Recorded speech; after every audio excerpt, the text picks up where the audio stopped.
দিদি? এই চলছে। আপনারা কেমন আছেন? ভালো। কি খাওয়া দাওয়া করলেন? এই মাছের ঝোল করলাম, শাক করলাম, আর কিছু করি নাই। গিয়ে যাবে ডেলি ডেলি বাজারে। আচ্ছা আচ্ছা, ঠিক আছে। আপনার রান্না বাড়ি হয়েছে? হ্যাঁ, হাজবেন্ড আসে না বাড়িতে? এই যে আসবে।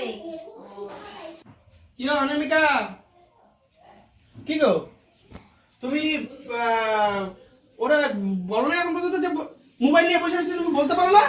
না, কি রে পড়াশোনা তুই তোর পড়াশোনা নাই, তুই মোবাইল নিয়ে বসে আছিস? আরে একটু বই পড়েই তো মোবাইল নিয়ে বসছি।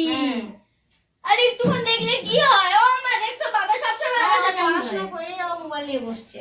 তোমার আজকে রাতে এই উলঙ্গার পায়দা হইছে। আমার ভাই মেয়ে এই যে কি হইব বিয়া দিলে যা অবস্থা কেরাসিন হইব।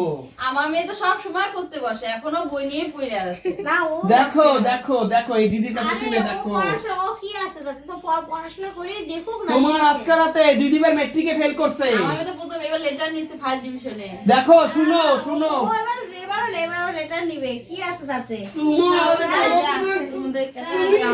তোমার জন্য আজকে না, তোমার জন্য আজকে না এই অবস্থা হয়েছে, এই অবস্থা হয়েছে। এদের ঝগড়া কন্টিনিউ চলতে থাকে, আমি এটার ফায়দা উঠাইনি। তোমার